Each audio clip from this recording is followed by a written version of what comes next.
Welcome to Literary Musings, where we explore the rich world of English literature. Today, we are delving into one of the most significant works of medieval literature, Geoffrey Chaucer's The Canterbury Tales. This collection of stories, told by a diverse group of pilgrims, reflects the complexities of human nature, medieval society, and morality. In this episode, we will focus on the General Prologue and a selection of key tales: the Prioress's tale, the nun's priest's tale, the pardoner's tale, and the wife of Bath's tale. Let's begin our journey into Chaucer's world. Prologue. Chaucer's prologue commences with a mention of the springtime when the April rains wet the ground and the soil absorbs the strong liquid to give birth to the plants, which grab in the sunlight from the young sun which shines down while the birds sing. People want to go to a pilgrimage site and deserted places, especially like the Canterbury Cathedral. It is where the relics of the martyr Thomas Becket are kept. Chaucer is one of those going on this pilgrimage, but before heading there, he is staying at the Tabard Inn, Southwark, where a group of 29 pilgrims arrives, and seeing their friendliness, Chaucer joins them and introduces each one of them one by one. He mentions their clothing, professional and social status. The Chaucer now describes the host, an obese man, who likes the company of pilgrims and decides to join them. To make the time pass by, every pilgrim would tell 2 stories each on the way to Canterbury and back. Chaucer is the judge who will decide the best storyteller, and she will win a free meal at the inn on their way back. Everyone agrees to be a part of this contest, and the next morning, they draw lots to see who gets the first turn.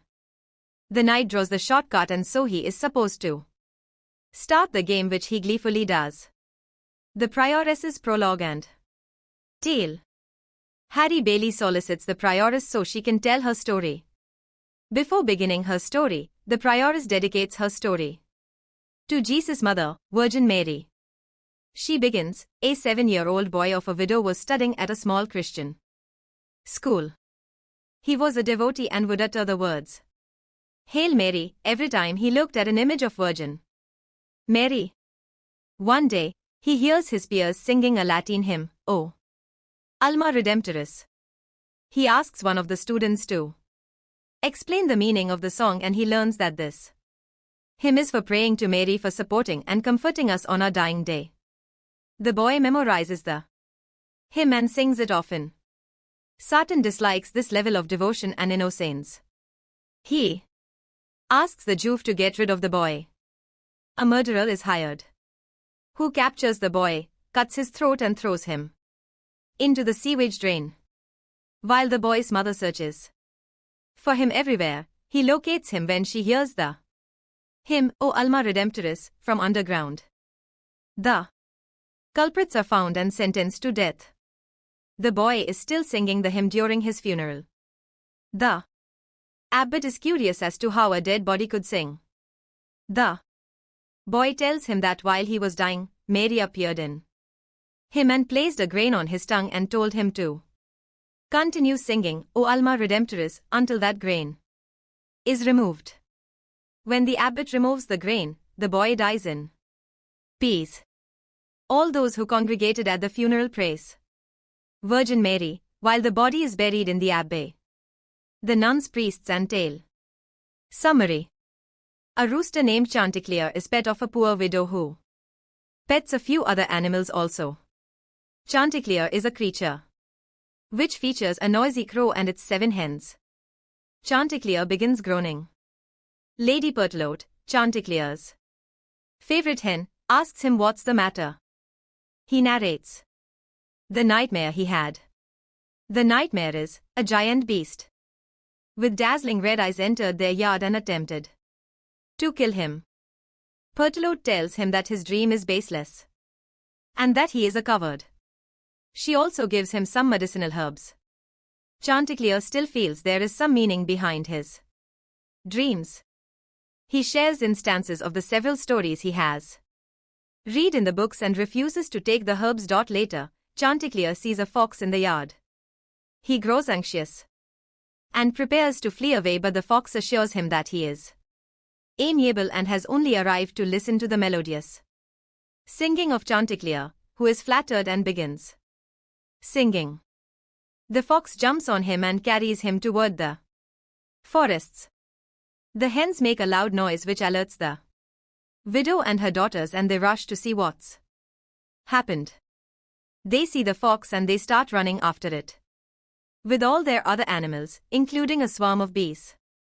The fox is suggested by Chanticleer to turn around and curse all those running behind him. The fox does so and Chanticleer flies into a bush. The fox reassures Chanticleer that he won't cause any harm and asks him to come out. However, Chanticleer is now aware that the fox is here to fool him, so he rebuffs. Towards the end of the story, the nun's priest is complimented by Harry Bailey, who moves on the next storyteller, the pardoner's prologue and tale. Before starting with his story, he explains his preaching methods.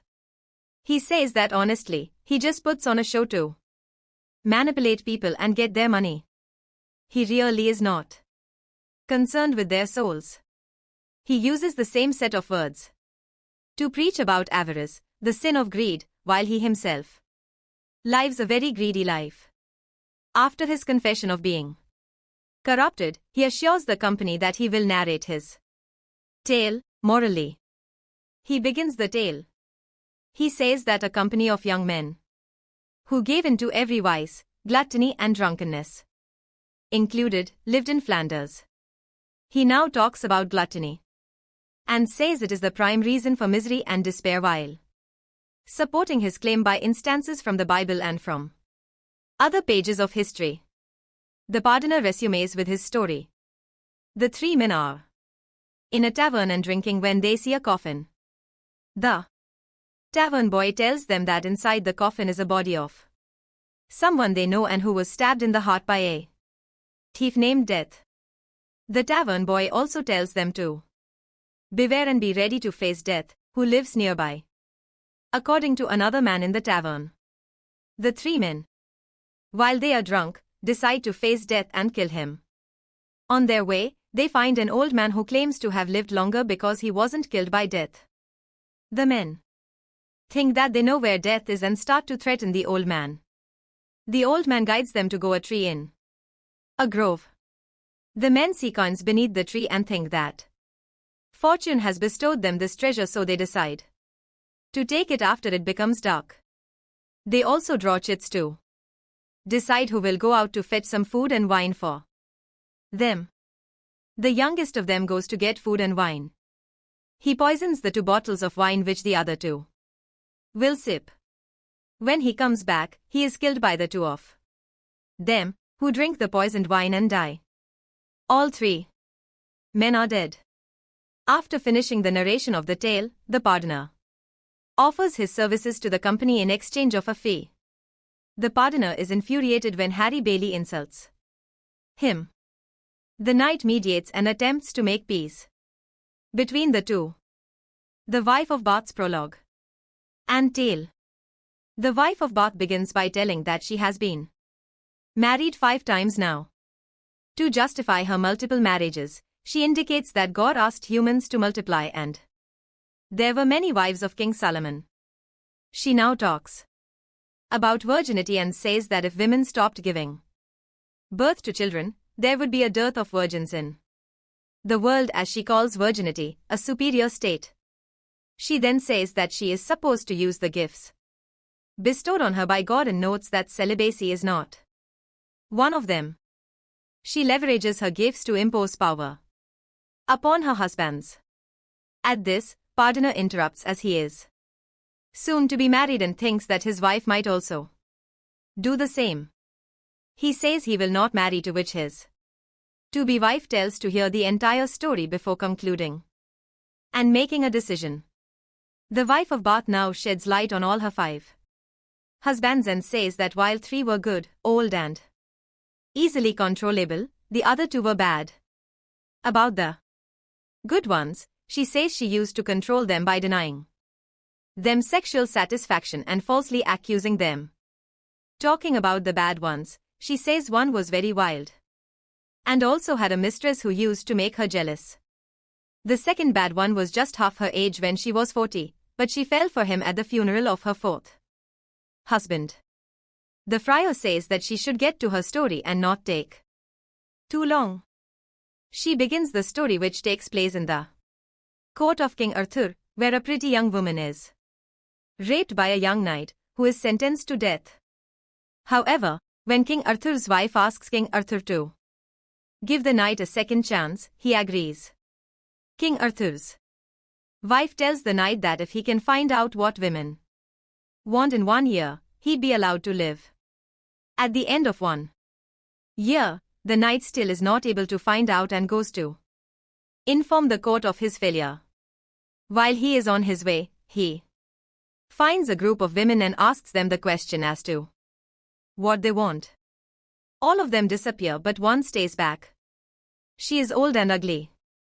She agrees to answer his question in exchange for a promise from him that he shall do whatever she asks. The knight goes to the court and tells the woman's answer that a woman wants the same sovereignty over her husband as over her lover, that she wants mastery over her lover and not vice versa.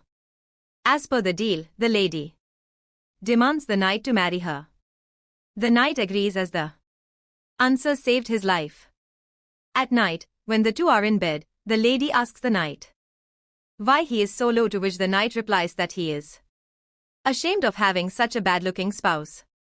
The lady doesn't take any offense but tells him that she can become pretty if he wants, but she says she will also become unfaithful. The other option is that she remains faithful while being ugly. The knight tells her to choose whichever option pleases her. He says this is exactly what women want, to become the master, to take charge. The lady becomes both fair and faithful. The knight starts to love her and both of them live happily together. After that, the wife of Bath prays to Christ that he sends husbands as meek and young and fresh in bed. Conclusion. The Canterbury Tales is not only a reflection of medieval life but also a timeless commentary on human desires, vices, and virtues. Each tale offers its own unique perspective on morality, humor, and social criticism, making Chaucer's work relevant even today. I hope this deep dive into Chaucer's fascinating world has been insightful. Thank you for watching this episode of Literary Musings. If you enjoyed this discussion, don't forget to like, subscribe, and leave a comment about which of these tales resonated with you the most. Until next time, keep reading and exploring the wonders of literature.